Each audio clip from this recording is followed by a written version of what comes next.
Ready?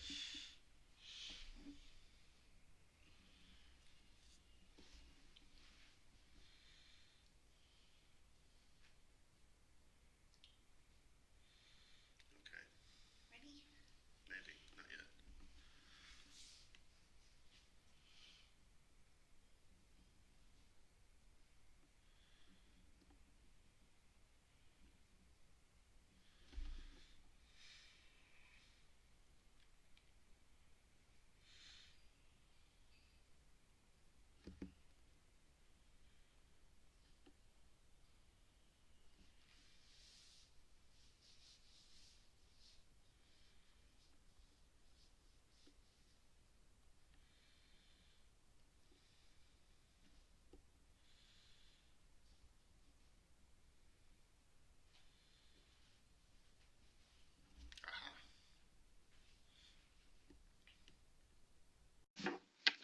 Here you go.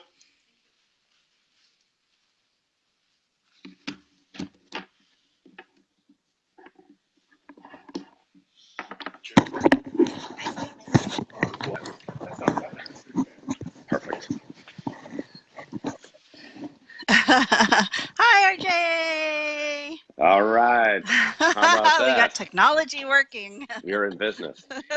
Yes, indeed. All right, everybody. Welcome to another session of Facebook Live on MOUG. It's nice to see all of you. Hi, Tom. Hi, Simon.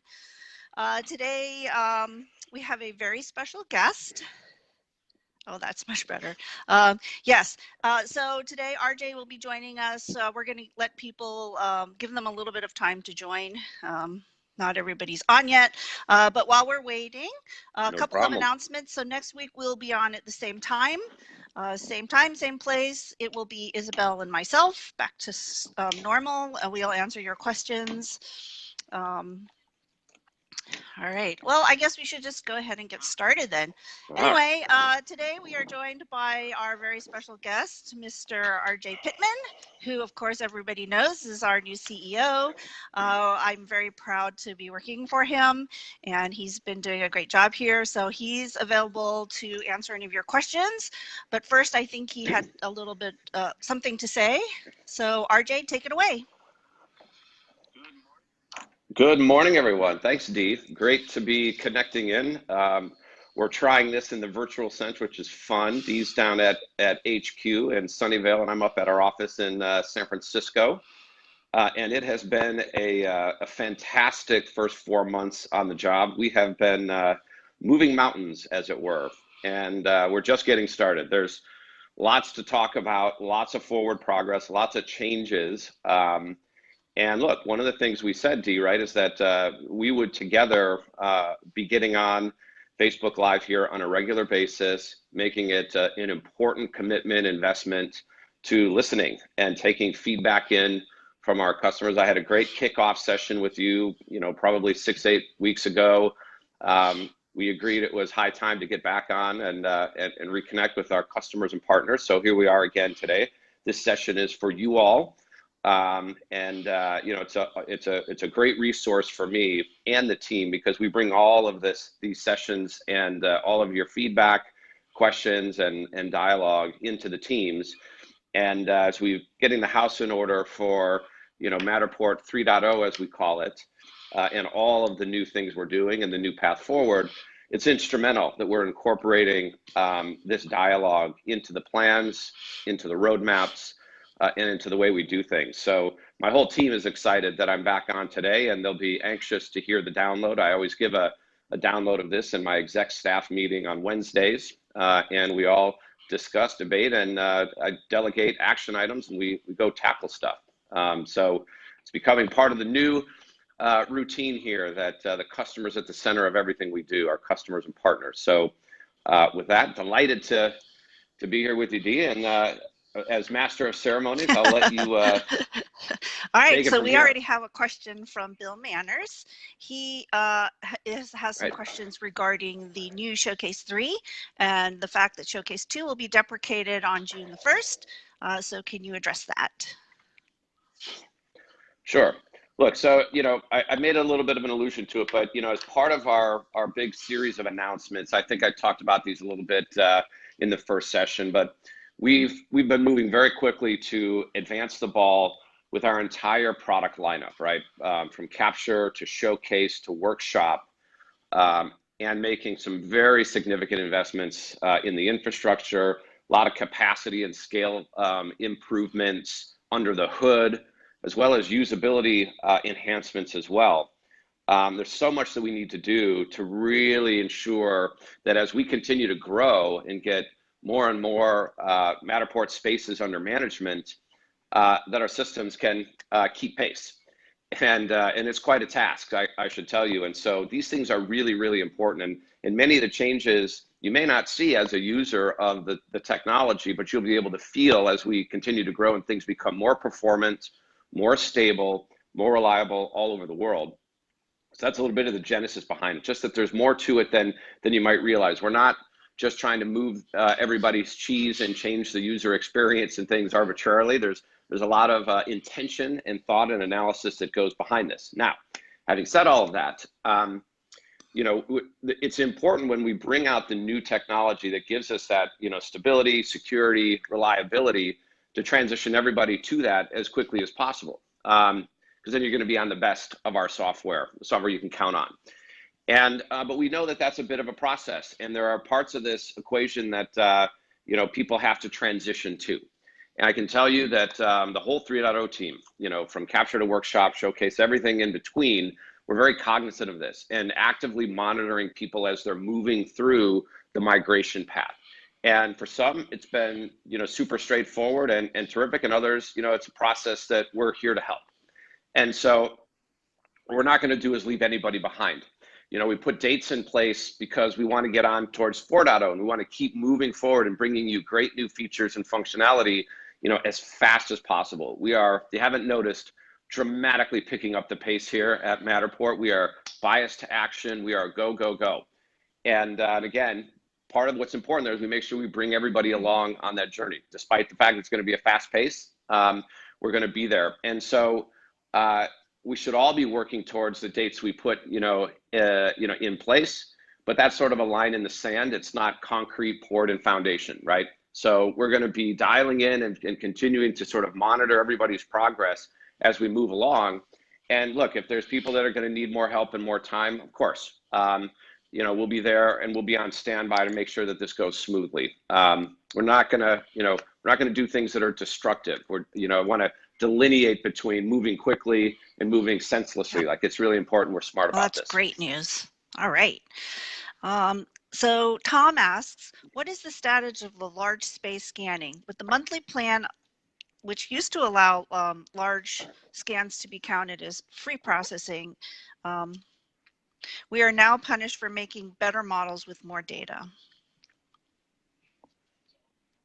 So lots to talk about there, but in the you know, in the spirit of what I was just talking about in terms of some driving principles for us, we're revisiting, you know, just about every aspect of the business.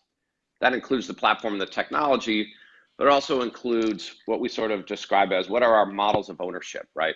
And that's the part where we connect the commercial terms to all of the features and functionality. And as we march towards a concept and a business that's much more platform oriented, as I've been talking about, we need to create the scalability also for our customers on the business model side as well.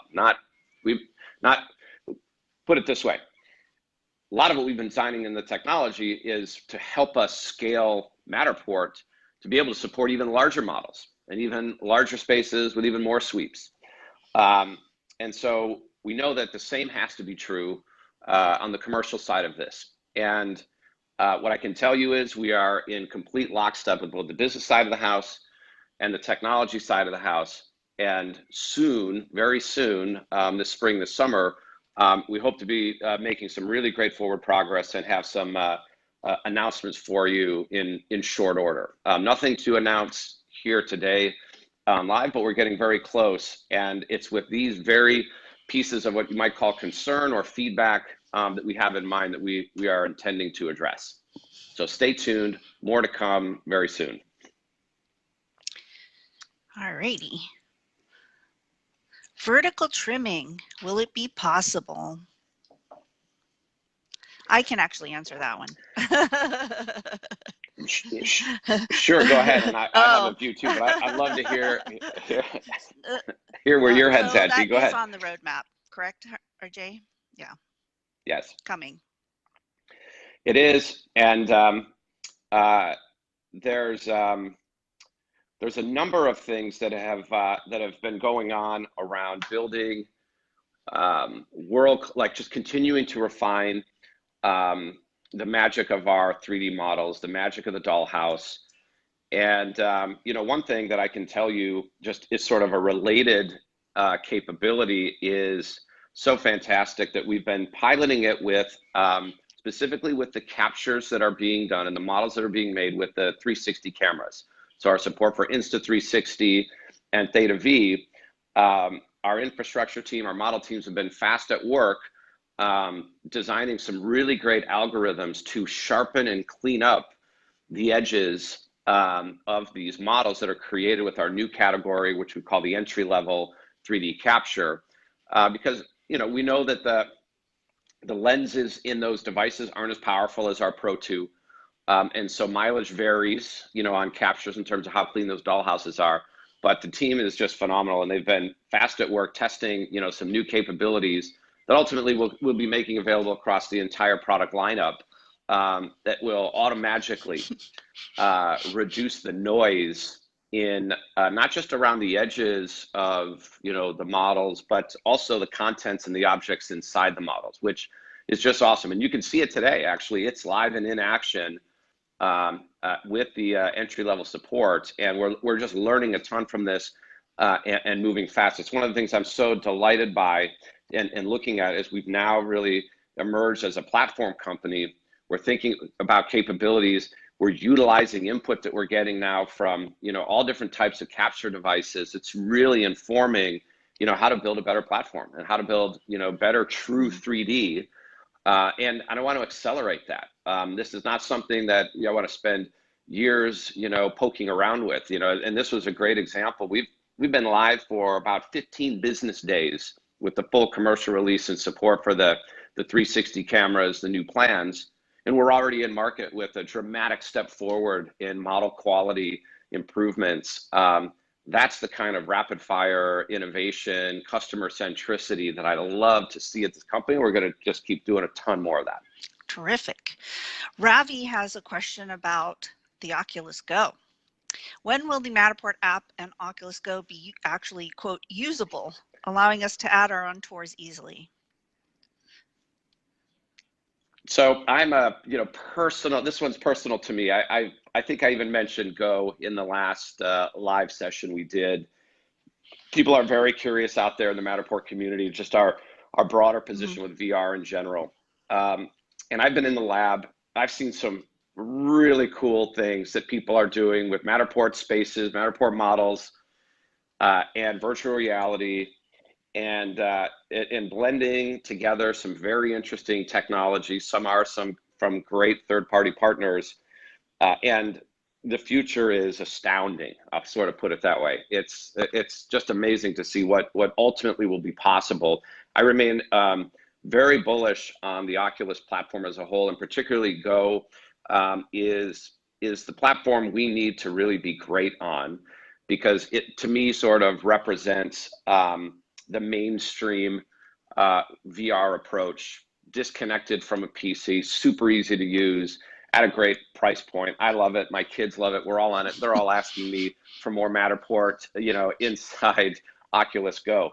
So suffice it to say, I'm getting a full court press of pressure from everywhere. I can't escape it, whether it's the customers, employees, or in my own family life. It's happening. So look, to step back, I don't want to take my personal bias to this. What I've asked the product teams to do in Q1 of this year, we're now in Q2, but early in the game, wanted to get an understanding of just all of the things that we have out there in the wild that are sort of either officially or unofficially supported in the realm of VR, and come back to me with a coherent plan that makes this more user-friendly, because I've seen this. I've seen it personally, and very recently, at the end of March and the beginning of April, as I was describing, dropping some headsets in and seeing where this can all go, it just reaffirmed for me that this has to be a priority in our plan. And not just because VR is cool. I think we're probably one of the most important use cases where the value of this is so immediate and so impactful to many of our industries, right? Whether it's residential real estate, commercial, travel, hospitality, construction, all the way out. No question that this is a medium that we have to really be great on, right? Not just for entertainment purposes. So I want to be clear that in order to do that, then let's do something right. And let's take a platform approach like we're doing with everything else, but let's go fast so that we can get out there and in market with something that everybody can build upon. So I don't have a specific roadmap time for you. I wish I did, but it's I wanted to confirm with everybody that this is a burning and important topic for us because we believe that the medium is centrally important to our overall strategy, and so we just need to be a little bit more intentional and crisp, and then very quick in getting out in market with an offering. And I can virtually guarantee that of all the platforms and things that are out there, it's Go and those type of very consumer-friendly, mainstream-friendly platforms that we're going to be centered on. Excellent. Good answer. All right. Ravi also asked about what about white labeling, private password protection, drone integration, remote sharing? Yeah. So, as I look at a list of, kind of feature requests or suggestions like this, they're in a nice bucket that also speaks to what a modern, kind of technology company, we sort of look at ourselves as not only a camera company, but very much a services company now needs to look like, right? And this is where we're shifting some of the balance and maybe putting it all, in balance together, because while our Pro 2 camera remains a very critical part of our strategy, despite being now, somewhat technology agnostic on the capture side, it's not at all diminished the importance and the power of Pro 2 and the roadmap there. But because we're a platform company, first and foremost today, we need to start prioritizing a different set of technologies and capabilities that are right in this bucket, right? And so whether it's single sign-on, right, enterprise grade, capabilities that provide a different level of security and access to content and data that might be necessary for certain vertical markets we're in, like insurance or financial services. The levels of compliance and rigor that are necessary are no longer optional.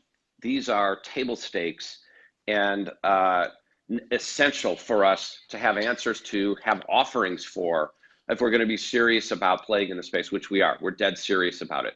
And this goes all the way out to, look, today, Matterport's services, all the 3.0 capabilities are largely in the cloud, right? And so we also have to think about, what does that look like? How are we managing all of the models in the cloud? What's our views on hybrid cloud? What's our views on on-prem data or offline access? There's all of these things are a very real reality.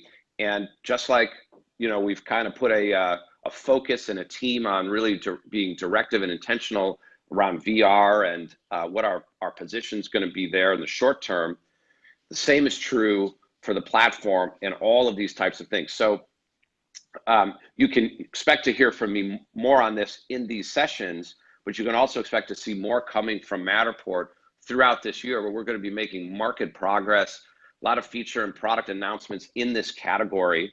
We want to be thoughtful about it, so we are spending time talking to a lot of customers, partners, and really understanding the needs and making sure we build the platform in such a way that it's scalable and extensible in the directions that these markets are taking us, and that people can get on with it. So I know that maybe in the past there were differing views on what position Matterport would ever take in this arena, and I can tell you that it's a fresh set of eyes and perspective on this. And from the businesses that I come from previous to Matterport, these were essential discussion topics, essential features and capabilities that you just don't ignore when you're building a services oriented business at scale that's in the cloud.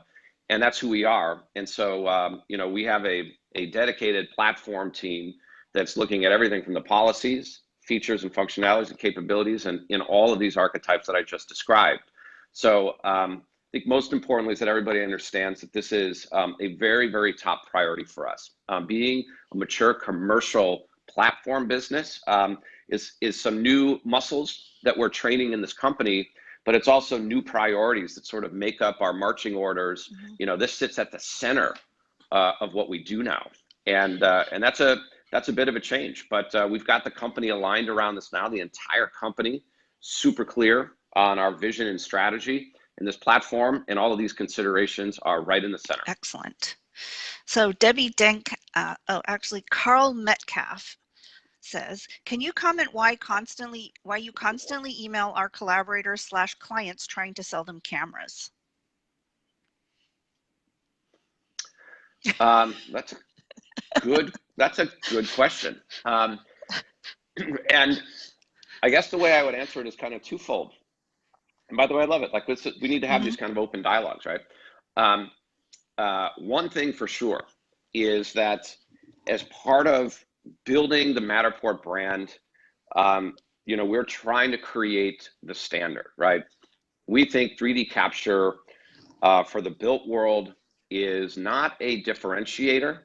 It is on a path to becoming the standard. The same way that photography, and in particular, very high quality photography in the 2D fashion, you know, came along in the last decade, 15 years, as the rise of online listings for all kinds of properties in the built world became a reality, including restaurants, including hotels and apartments on Airbnb and houses and condos and the like.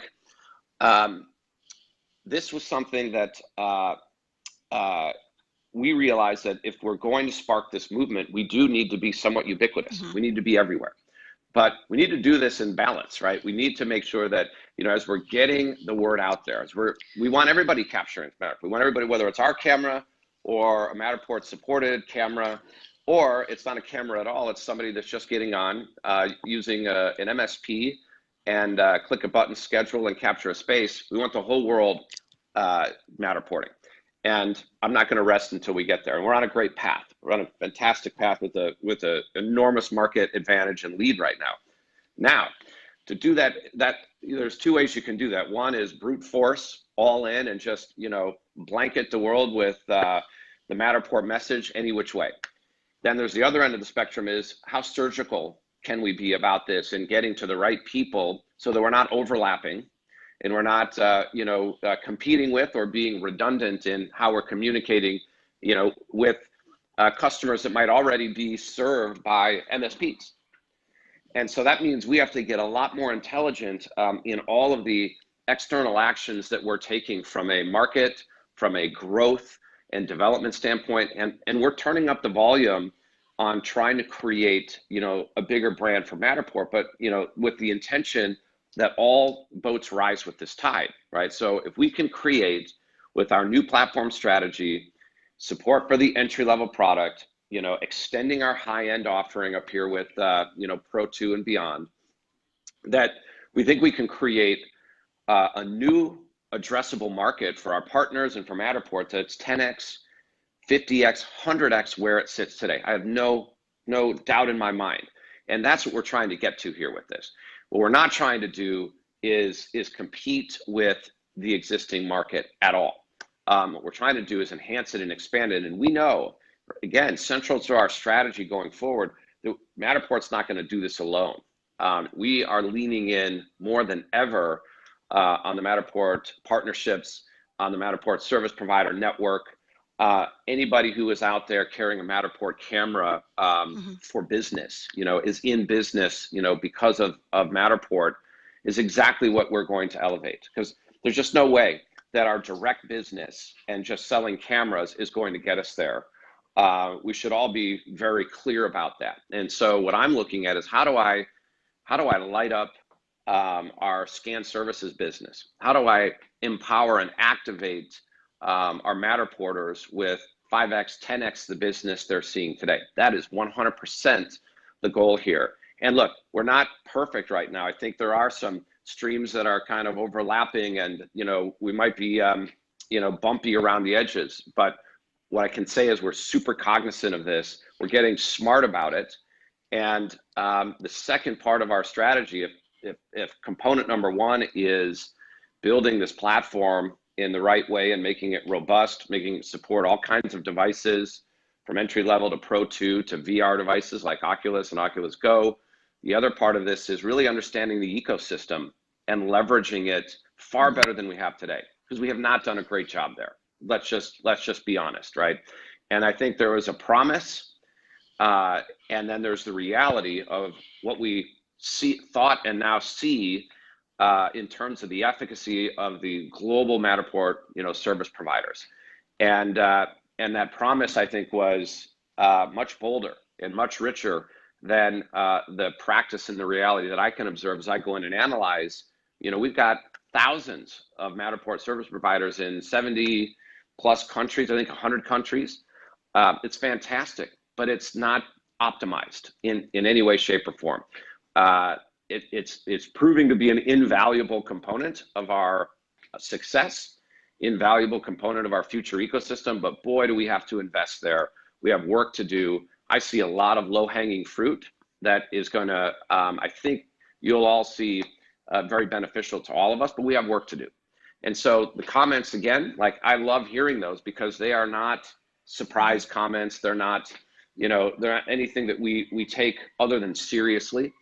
I need to hear that more so that we're making sure that we keep the heat on and the pressure on doing this right as we really start to open up this our Matterport partner. That's such a good answer. Thank you, RJ. All right, moving on. Justin Vaughn says, I bought the 3-legged clamp like you guys suggest on your website. The clamp failed and my camera fell. Why do I have to pay for repairs when it's something you recommended and failed that caused the damage? Well, so there's a great one. And I would say that, if I take a half a step back, I'm not the person who is sitting in our customer success organization. Dee might have a thought or two on this one. So it's for me to respond to it directly is, sure, on the surface, if a product that we're supporting, endorsing, recommending is creating a real issue out there in the field where we have a mechanical deficiency that's leading to accidents and breakage and things like that, without question, we got to look into that. Without question, we got to take our responsibility where it lies. If we're not doing that, I need to understand that, and we need to work on that, and we need to fix that right away. Maybe even this specific one, I'm happy to look into. Dee, we can take it offline and better understand that one for sure. Now, and again, no judgment on this particular example, but there's a wide variety of different cases that we get into customer success in Matterport, in any business really, and it's our job to really kind of discern, at the end of the day, how do we make sure that our customers are happy, that we make it right, and whether it's us making it right or it's the clamp manufacturer who makes it right, we've got to get to the bottom of it. What's not acceptable is doing nothing, right? And so step one on this particular example is we'll take it offline, and again, if there's any comment you want to make on it online, feel free. But these are all great opportunities for us to learn and figure out if we really do have an issue out there with this particular product as in support of our product. I don't want to see that happen, 2 or 3 times in a row. I will talk to you about this offline because I have another customer who has the same issue. Okay, this is good. This is what these sessions are all about. I hope that there are some things here we can take action and have these kinds of follow-ups. So, the groups and folks listening in should take advantage of that. I'm a true believer in customer happiness. And so I want to do the right thing for the customer, and I'm truly an advocate for them. So. Well, and look, there's no other way we're going to find this stuff out. I mean, we owe it to the customers who are calling in and giving us the feedback and sharing frustration, where it's due. That's actionable. That is on such our side. A great attitude. That just makes me so happy. Thank you, RJ. All right. Moving on. Absolutely. Jonathan Batchelor says, is there a plan in the future to create separate SAS platforms for the different verticals of our markets? In other words, a way to classify the model at the time of creation so that it would have different tools suited to the moderator that is moderating these models? So a couple of things there. We've got our heads all wrapped around this space, and so there's a lot of different ideas that are in development. Let me share a little bit of a perspective on it. First, we think about, I mentioned as we're talking about the platform, like what's the most flexible, scalable services architecture to support Matterport 3.0 and beyond. We're in the cloud now. I mentioned things like hybrid cloud and on-prem and things like that. And there are many shades of cloud architectures where we can create, virtual private clouds. We could create and organize them certainly by verticals. I could create them potentially by customer, depending on, again, compliance and security needs and things like that. We're thinking about all of that right now, no question. More than thinking, we're readying the platform for these kinds of things. Maybe another, direction to take the answer to is to explain a little bit of our philosophy on the platform going forward. I think I've mentioned this before, but it bears repeating, which is I see the success of Matterport coming not just from our core capability of 3D capture and building these phenomenal models that you can do lots of things with. I also see it as an ecosystem that calls on Matterport to open up the platform further, much further than we have today. That means creating a proper developer program. That means creating proper APIs and SDK support for an array of third parties and vertical market partners, of which many are already coming to us in all our main verticals and more, wanting more direct access, to the platform, to the data, to the models, to the OBJ files, to the mesh, to the panos. Why? Because they're doing amazing things with this, and in many cases, very important work in vertical markets. And so I could create separate clouds and separate swim lanes, that you could classify by, at the time of model creation, or you might imagine it looking a little bit more like a proper third-party marketplace. You can name a few of these things, like whether it's, look at the Salesforce model and how Salesforce built a core CRM system and now has a vast third-party ecosystem of vertical market applications and features and functionality for any use case and every vertical out there. And it's a multi-billion-dollar ecosystem, for the developers and partners that build off the back of the core, CRM data stream and data set that makes up Salesforce. I see a very similar model, on our horizon. This is what we're marching towards, so that, as you come in and create a model, you could imagine as a customer, as a Matterport, professional, or as a vertical market partner of ours, you could have access to a wide variety of different capabilities that you could activate and create these layers of value in and on top of Matterport models, without question. And so, so I think at the end of the day, we're going to be maximizing for our customers' choice, right? So that you'll have, an incredible amount of flexibility in this regard to do essentially the same kinds of things that this particular user was talking about, but I think in an even more flexible way. Awesome. So Debbie Denk, who's one of my favorites, asks, why didn't we get something out telling us about the price change? This is something we need. And I think she's referencing the change to the fact that large processing fees for large spaces is no longer included in the free set. Yeah, so, part of, and this is on us, right? I think another thing that we have to incorporate into our ways of working today better than we are is we have to be communicating with our customers at least as fast as we're executing. And I give the team tremendous kudos for, turning the ship in a bold new direction in an extraordinarily short period of time, right? The company's been at this for 7 years now. And, you know, in just 3 months, we've made, you know, some just extraordinary transformations in the company inside and out, and against, you know, seemingly impossible timelines. And part of that challenge is making sure that, again, we bring our customers along in this process as best we humanly can, because there are so many moving parts. And by the way, there's more moving parts coming, as I alluded to, some in the near future, and they're all extremely customer centric, that I hope address some of these concerns, that including this one, very specific one that's raised. I know it will.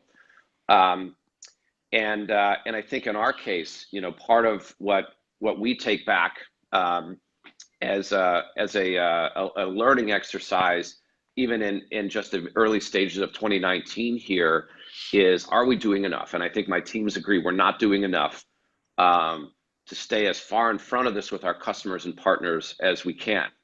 And the changes we think are great, and they're for everybody's benefit when we're being really mindful of that. And there's more goodness to come, as I said. But it doesn't do everybody a lot of good if folks don't fully understand what's happening and when, and to be prepared for it, and to be in position to ask the questions when these things happen. You know, at least they can anticipate if there's something that's new and different. At least you can anticipate, well, that was expected. Yeah. It's not a bug. You know, it was part of the plan, and that's on us to do a much better job on as we go. It's a little bit of the an artifact of me pushing the teams to a new rate, a new velocity of getting out there. It's a casualty, right? And I think one that we can't afford to repeat as well. And so I knew coming into this call that there'd be a number of folks, you know, with some questions and concerns about all of the changes that are happening, and you know, we just don't want to leave any single customer behind. We're happy to talk to folks individually about their unique situations as these changes have come up, and we'll definitely work through those with you. Guarantee we will work through those with you. And you know, again, I'll just sort of say, going forward, this is where, you know, we want to make sure we're directing people, and I'm standing up some standard places of communication, that where should everybody be going to get, you know, up to date, you know, information on stuff that's coming.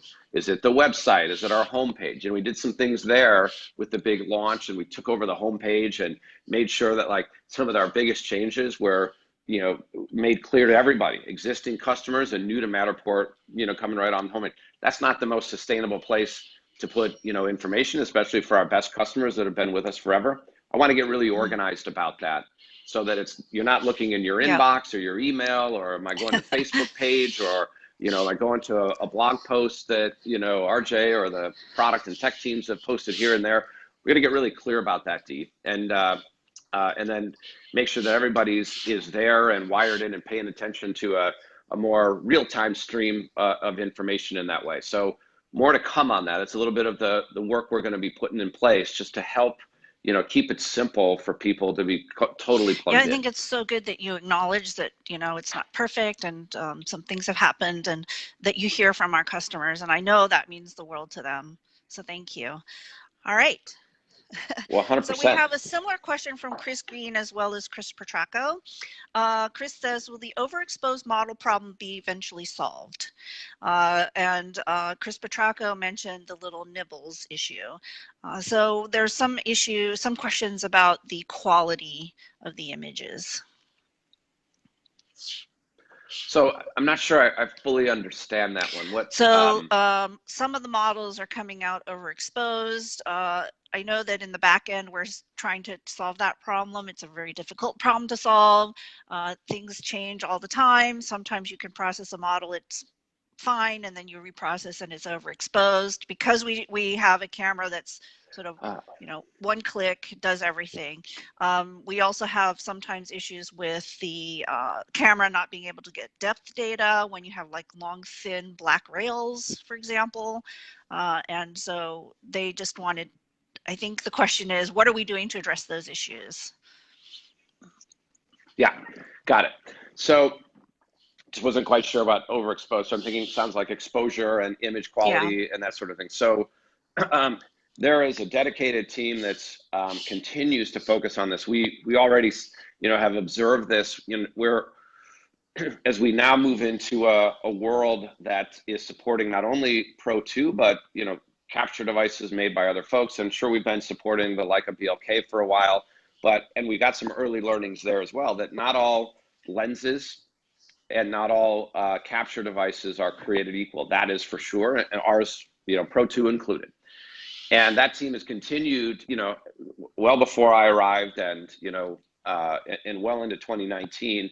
We're fast at work working on image quality, all sorts of quality correction issues, whether it's exposure, alignment, and even better understanding of what's in the models as well. The computer vision team is spending a ton of time working on this, and sometimes the improvements are small and a little less noticeable. Others are larger, like some of the model improvements we've made very recently with our support for these 360 cameras I talked about earlier. Super important for us, and we look at it holistically now too. And I don't know if this was something we did before or not, but we're now looking at the total sort of roadmap and state of our capture experience from a hardware and software perspective together. And so that means also understanding the strengths and limitations of our own capture device, the camera systems that we employ, the depth sensors that we're using today in that product, and pushing to make sure that we're best in class.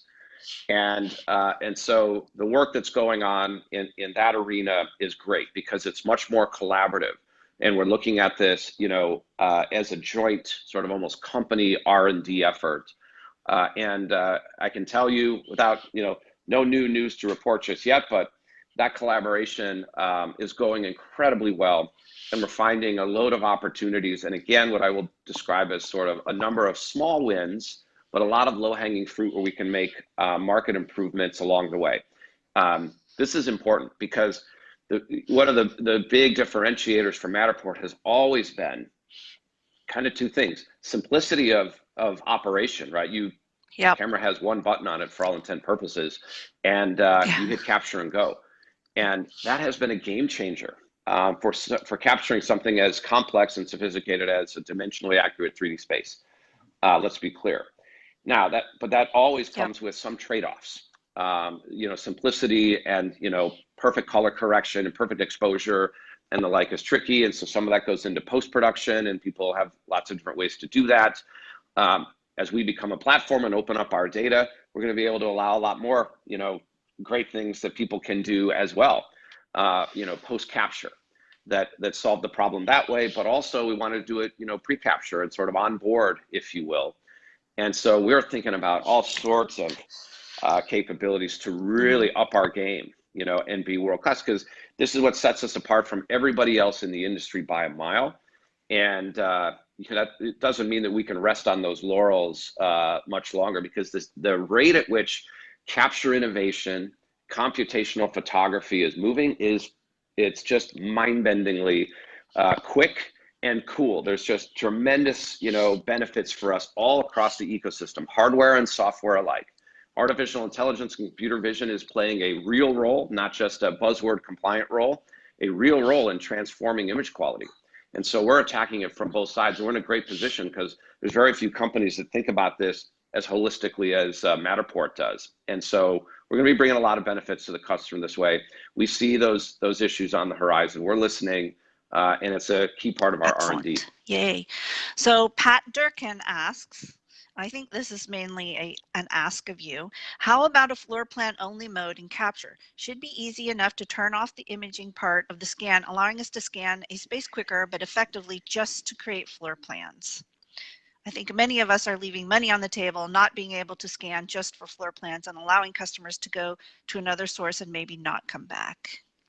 So I think he just wants you to hear that. Great idea. I love it. I love it. Look, I'll be honest. First of all, I don't get to say this for too many more months, and I think probably not even now, Dee. But I'm new enough in the company that there's going to be, and I hope this isn't the last time I hear ideas and things that I haven't thought of or that I haven't heard from other members of the team. I'm sure that some of my team members have thought about this long before I arrived.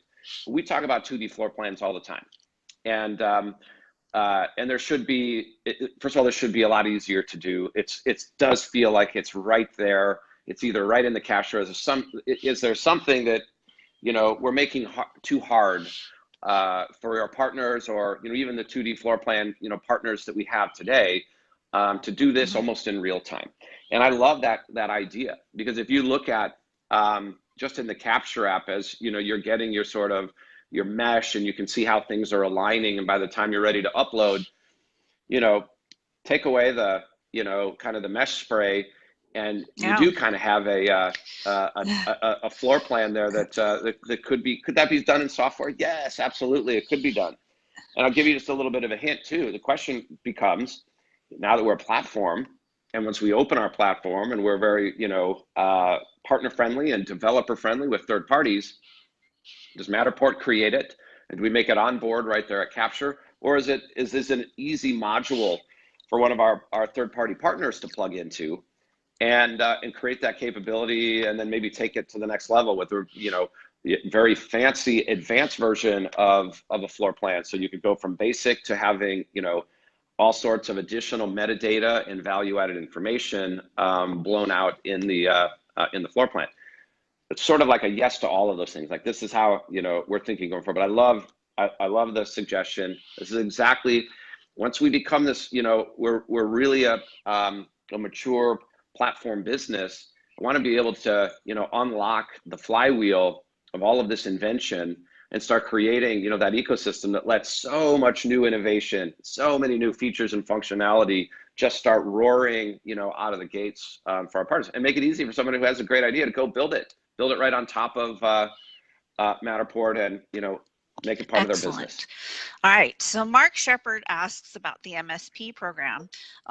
So can you go over sort of what the plans are for the future and give us some insight on that?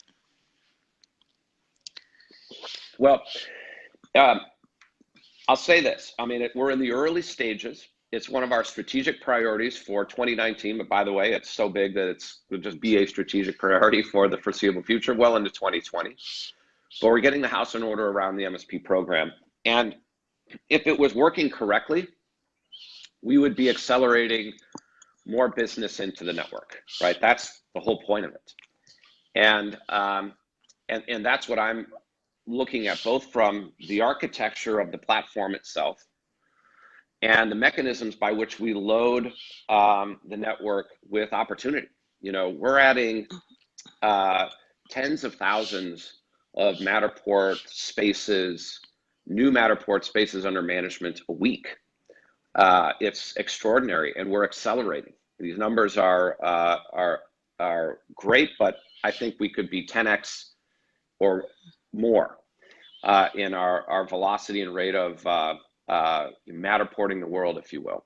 And again, as I said before, that's super dependent on us having a healthy and well-functioning service provider network.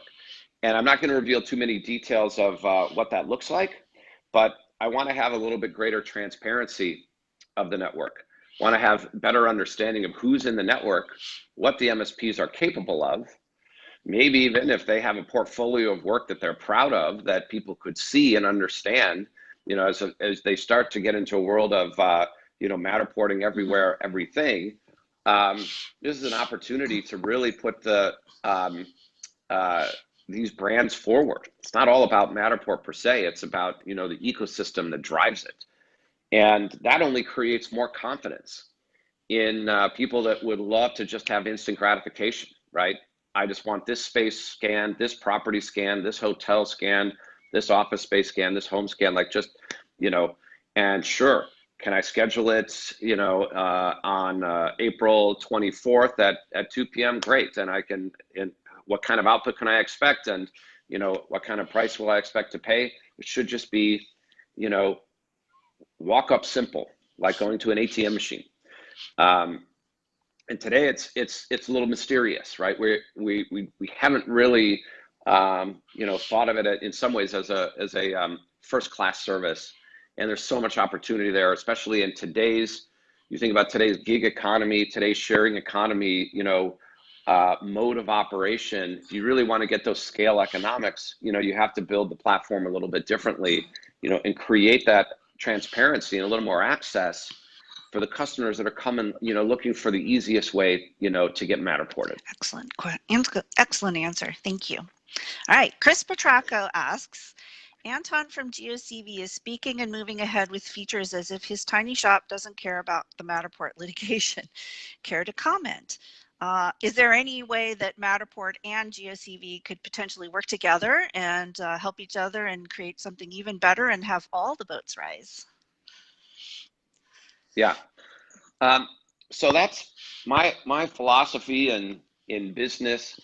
Always starts there, right? Where are there opportunities to create 1 + 1 equals 5? Like, I look for that force multiplier, even in unlikely places. If you're going into, competition or, people that, are rivaling your business. I spend a lot of time talking to all of the CEOs of different players that are doing everything from virtual tours, experimenting with just image capture and image delivery services, 360s, and 3D reconstruction. There's always something to learn, from all of those conversations and getting to know these people. And two, one of the things that you often find is that there is some common ground, and there are some ways, to create complementary offerings that do indeed make the industry better as a whole. And sure, so I think it's important that we look at all of these things in a really objective and open-minded way, in a very constructive way. At the same time, as the steward for the company, one thing that I see has been such an important part of Matterport is this extraordinary breakthrough technology and the intellectual property that makes up Matterport. They were clearly a very early first mover advantage, type company in this category. They did some extraordinarily inventive things. We're very unique in the market with our hardware and software combination. There really isn't anybody that's manufactured a device purpose-built specifically for this, and then the surrounding software and capabilities to support it. There really isn't an equal. There isn't one that exists, so the rest of these, entrants, have a different set of challenges because they have different starting points. But having said all of that, it's important that, what Matterport developed, I think they knew very early on that they had something unique and very special. And they went to, great lengths to protect that invention. And so, you have to keep these things in balance and make sure that, what you invented isn't just, copied for the sake of it. That's why I'm saying, like, if you can find the combinations where the relationship truly is complementary, there's enormous opportunity in that regard. Unfortunately, there's not much you can really say about ongoing litigation and legal issues in a Facebook Live. And as much as I like to be as transparent as possible, that's one that I have to be careful about for all the obvious reasons and the parties involved. But that's our mindset. Excellent.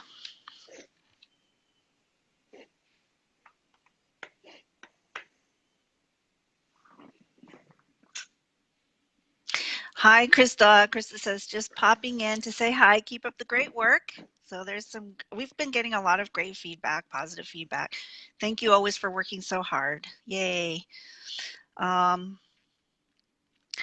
you planning on creating an official Matterport certified third-party software system that allows people to go through a certification process to bear the Matterport name? So this is somewhat related to the MSP question. Sorry, Dee, can you repeat that one? I was just having some fun here, scrolling through a few of the other questions, and I want to. Okay, one go ahead. caught my eye that I want to come back to, but let's get that one too after then, okay? So because somewhat related to the MSP program, I think you actually kind of answered it. So go ahead. Okay, now that I figured out this UI, because I saw some of the questions going by, but then they disappear on the screen, and I'm like, wait, that's pretty good. Chris Petrocco, had an interesting question, which was, this isn't eBay or Apple. How are you and your new hires planning adapt to the B2B business that is currently the model? Are you planning to go B2C? So I guess a few things that I would say about that. I don't think of Google, Apple, or eBay, and in all the companies I've gone to, I've never tried to make, when I jumped to Apple, I didn't try to make Apple more like Google. I didn't try to make eBay more like Apple and Google. And I'm certainly not trying to make Matterport into any of those companies. And even those three big ones, I'm very cognizant of how different and unique those animals are. They do very different things and have, very different reasons for being.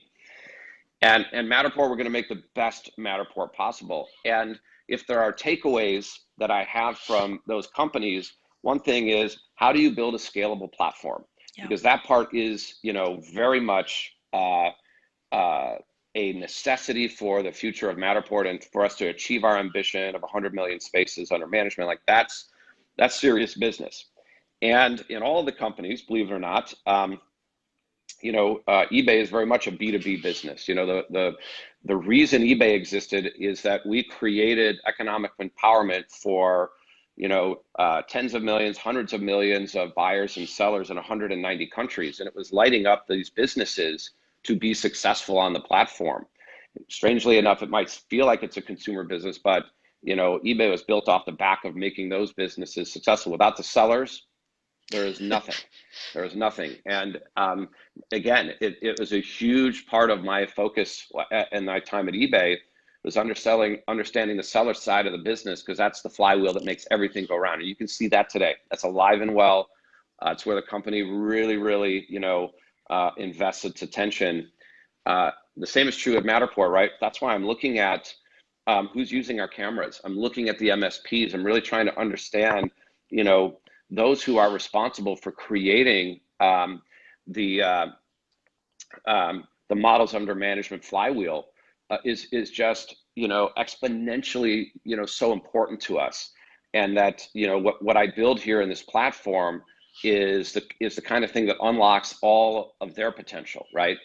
I don't see, Matterport per se as a consumer business, but what you have to understand is, at the end of the day, consumers consume the product, the end product, right? So I'm building a model, we publish it, and that space is either a hotel, it's an Airbnb, it's a home for sale in California or Michigan or wherever it might be. It's all of these different things that at the end of the day, human beings are using, right? So at the center of this, you do have some consumers, right? If I'm shopping for a house or a place to stay on my next vacation, that end user experience is hugely critical to be right. And in all cases, we're building products that humans use, right? So the notion of designing with the user experience with the user in mind might sound profound, but all of those techniques that you take from companies that prioritize making products so easy to use, very complex capabilities, very easy to use, whether it's Apple or Google, we want that here at Matterport too. So, there are some important principles that you can glean from these companies that are very helpful to bring to a company like Matterport that is looking for, a way to navigate itself, to its next step of scalability. And how do you do that without, letting the company implode or cave in on itself, right? And that's what we're bringing to the table. That's what a lot of as the new folks that we bring in the company, they're not just coming from, my, companies that I work with. We're hiring amazing people from all over the world in lots of different areas and industries that are just best and brightest women and men that are making up, the future of Matterport. Yay. So we're running out of time, but we're going to end on a positive note. So Teresa Jensen says, "Thank you. I'm enjoying your answers." Awesome. And we got a couple minutes if we want to, okay. If there's anything more we wanted to, yeah.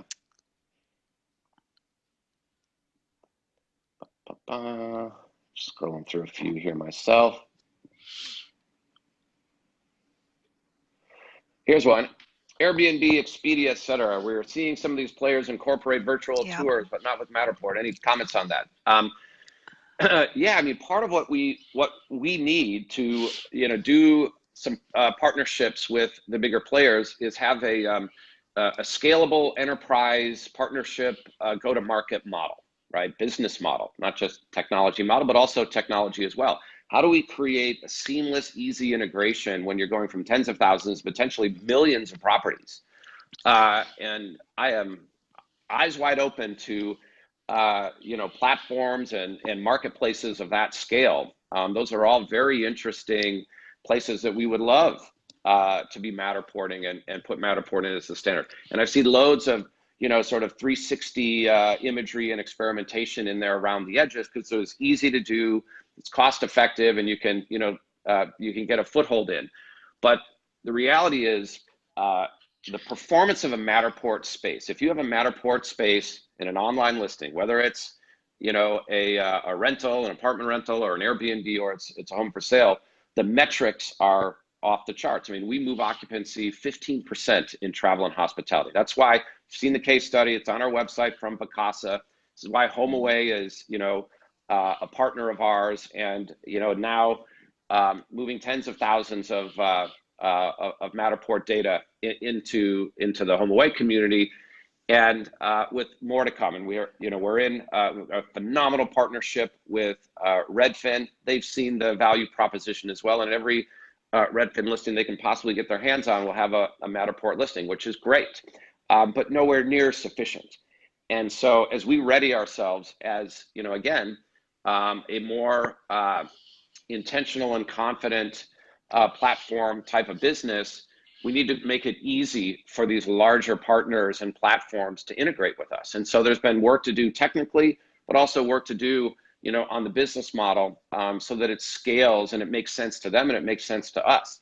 Good news is this is not a unique problem. This has been solved in the world of tech companies that come before us, and we have a great path and a great strategy going forward, and you can expect to see and hear a lot more of us in that regard. And that's part of my job, right? Is I want to create that ecosystem of Matterport being plugged into where all the eyeballs are and where everybody is in the world, and that's for the benefit of our Matterporters, right? So if we have those hooks in, we're going to need more people and more Matterporters out there going and capturing those spaces at scale, because it's going to become the standard, right? Yep. And the only way that happens is, if we hit this ecosystem from all sides, partners, MSPs, Matterport building, the best technology, staying 3 steps ahead. That's what's going to make this work.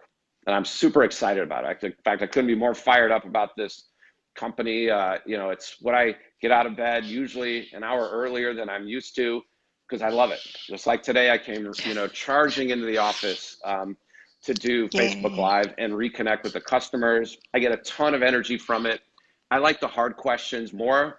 I appreciate the positive support that everybody gives us, but the hard questions are why we're really here, is to get honest about this stuff, take the feedback in, see what we can do to make Matterport better for you. So Ravi says, this is really great. I feel a lot better about things as you're speaking with some clarity and openness. So there you go. Yeah, I think our customers, great. And they really more of that to appreciate come. You taking the time to do this. I know it means a lot to them. So thank you. All right, do you want to? Well, you want to take more questions? You want to? I think we're pretty good. We're coming right up on time. I'm just scrolling through the very end. So there was a request to bring the Maddie Awards back, since we didn't have them. Tell me what those are. Those are awards that we give out yearly for, there's different categories: the best scan of the year or the best model of the year. We didn't have it this year, and so I think that a lot of the MSPs enjoyed it. So please consider bringing it back. Oh my gosh, we have to. I mean, there's, when I go, I'll tell you, when I go and do various speaking engagements at conferences and things, and really trying to get the story of the next generation of Matterport and what we're doing next and why it's so important, the best way to talk about the future, the present and future of Matterport, is through the lens of some of the best spaces captured. And so, we absolutely have to bring this back. and I think we need to supercharge it. I don't know exactly how the program went before, but like I'd love to see winners in different categories. You know, I don't know if we're going to turn this quite into the Oscars, but like something along these lines, because it's so good for so many reasons. One, I think I want to elevate the people who captured it, not just the space and lay claim to it as Matterport, but like here's this amazing person or place or partner that's doing this incredible body of work. Absolutely. So, you know, we can make that decision here live. We will be bringing it back. That's now official. And now we got to just go figure out the right cadence and, you know, set up you know, kind of a cool framework for this thing that gets people engaged. I love it. I love it. I know my kids love it. My kids are 7 and 10 years old, and they are both very active Matterporters now. They scan about 3 days a week, actually, which is incredible. And they too, you know, love to be on Facebook Live because they have a list of feedback this long and all the things we need to fix, you know, in the Capture app and what we could do better in Workshop. Like so yes, I get, like I said, I get the feedback, you know, pretty much 24/7, but I love it. Of course, so they're your most important customer, right? They are, and they don't take no for an answer, unfortunately. That's so good. That's really good. You've got smart kids. All right, without so we're going to wrap it up today.